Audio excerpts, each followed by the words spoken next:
Será que a esperança ucraniana vai ser renovada em breve? Pelo menos é essa a grande questão, é que Zelensky e Syrskyi, que é o comandante, né, das forças ucranianas, estão colocando nos Estados Unidos. O que é que ocorre? Os Estados Unidos está para liberar, tá, um novo lote de mísseis. Se você observar bem, nos últimos dias, a Ucrânia praticamente parou de fazer ataques com mísseis, né?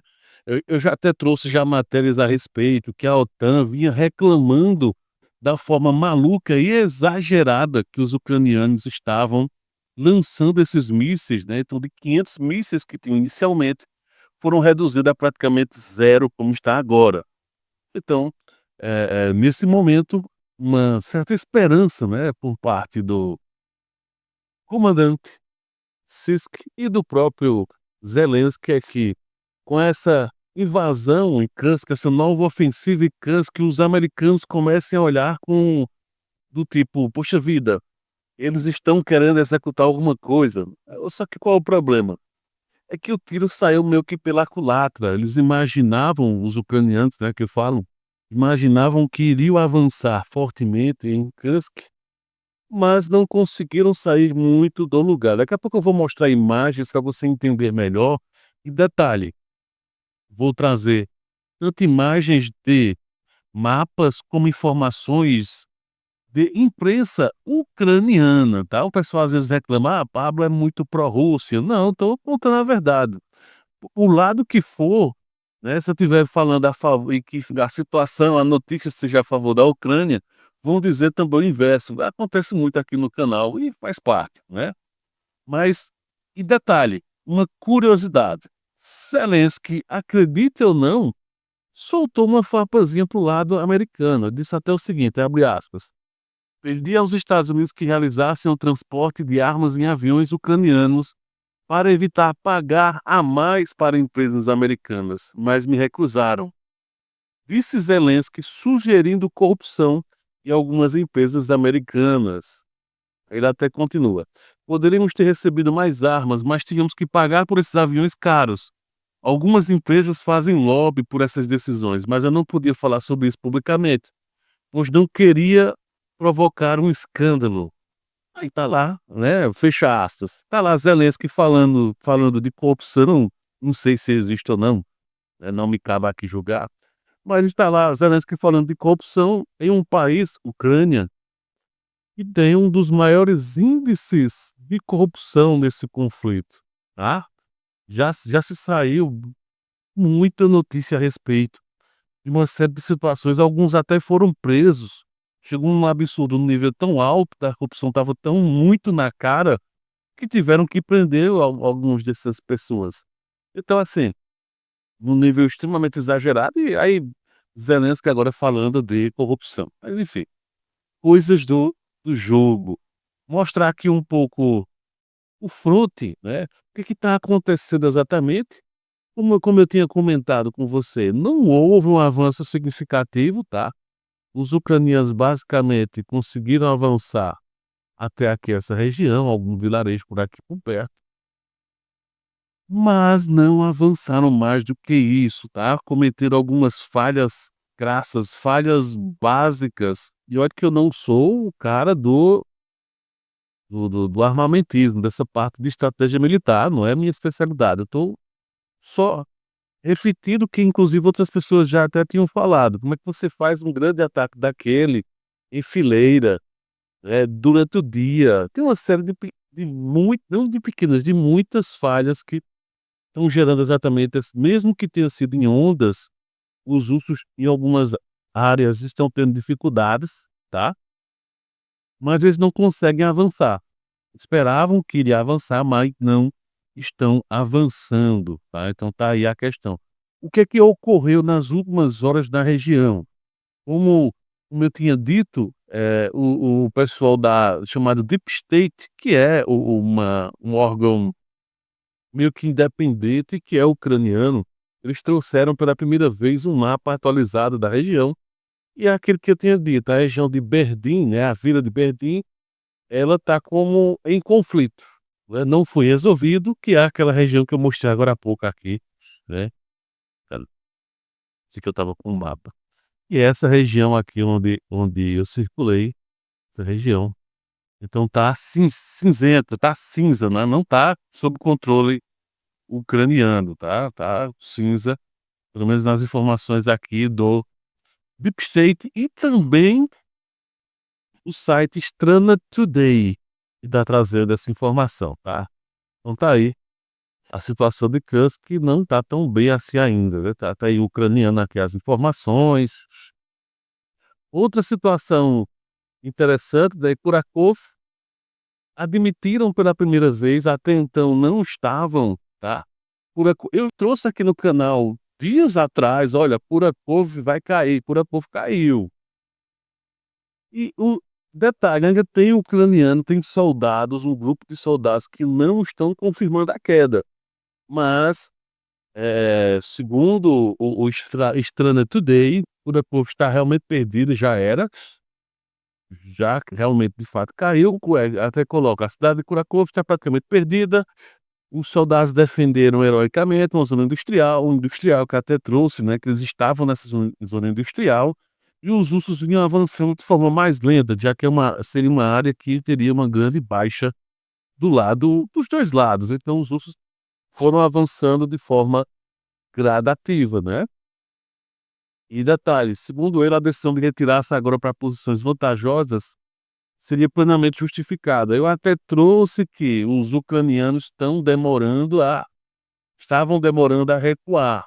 Quanto mais tempo eles passam para recuar, pior vai ficando a situação deles, por conta exatamente do avanço das tropas russas. Só não está pior porque os russos optaram em avançar numa região mais ao norte, tá. Se você Deixa eu mostrar aqui no mapa, se você ver aqui no mapa, deixa eu mostrar aqui exatamente Kurakov,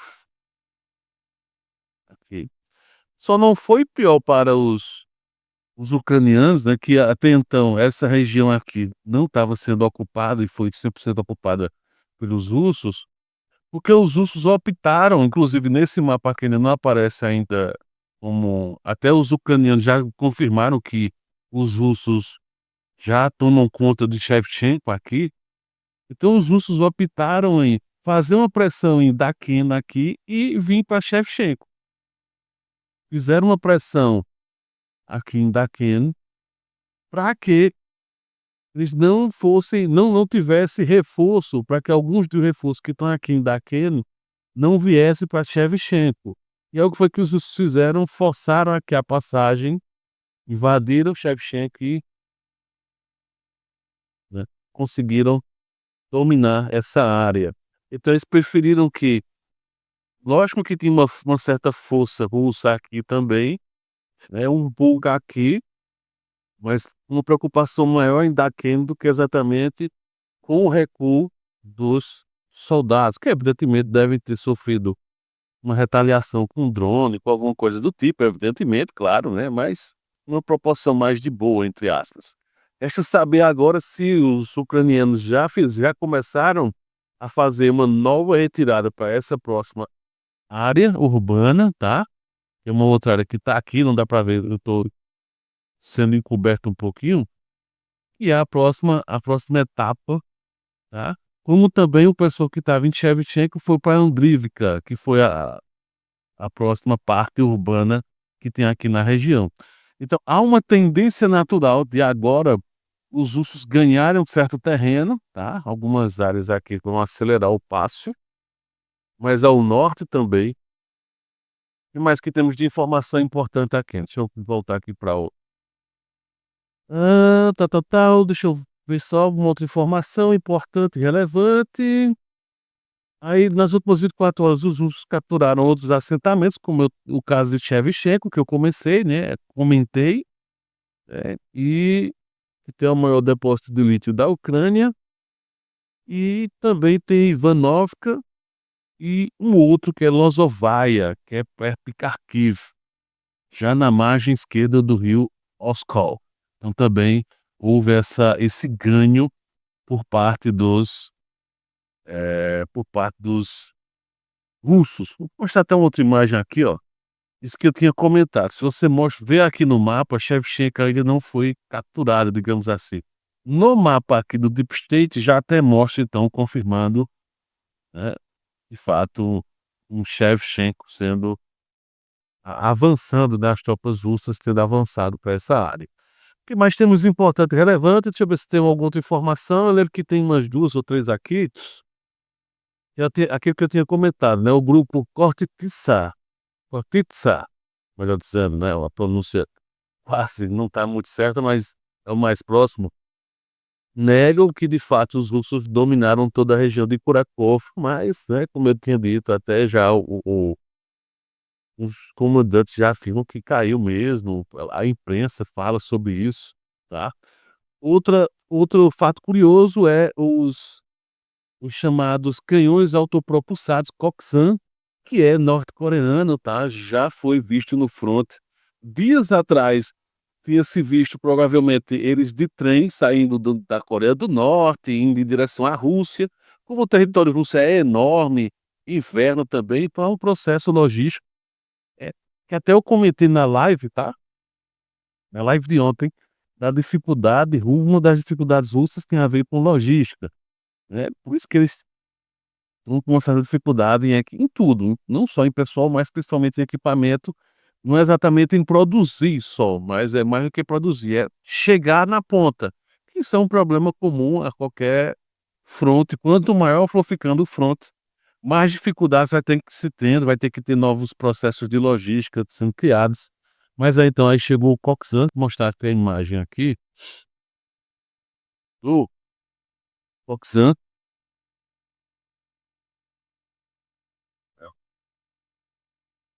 canhão, tipo de blindado, né, barra canhão de 170 milímetros, ele que tem um alcance, segundo aqui os informes, né, tem um alcance de tira de 40 quilômetros com projetos convencionais e 60 quilômetros com projéteis guiados, então tá aí já tá até uma designação dele aqui, H-2200, alguma coisa relacionada à designação dele, de área, enfim, não sei o qual é o contexto aí.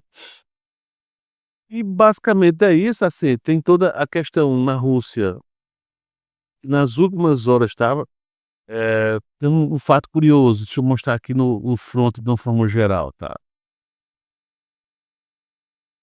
No front ainda continua, como eu tinha dito, a pressão aqui nessas regiões que eu já mostrei, Pokrovsk, Minorat teve bombardeios, né, estão ocorrendo alguns bombardeios nas últimas horas, Kharkiv também tiveram, um certo avanço, deixa eu minimizar aqui um pouquinho, o mouse hoje não está me ajudando muito. Mas então ficou nessa região aqui, nessa região limítrofe. E como eu tinha dito já, os ucranianos não estão fazendo mais tantos ataques, porque exatamente praticamente encerraram. Os poucos mísseis que têm servem mais para defesa do que ataque. Mas aí há a esperança agora de Zelensky e de Sisk, né, e na chegada desse novo lote, para que eles possam tentar novos ataques aos russos. Provavelmente em infraestrutura russa, que é o que eles têm feito, né, especificamente, algumas infraestruturas relacionadas ao petróleo, tá, então basicamente é isso. De momento que tem não temos no fronte.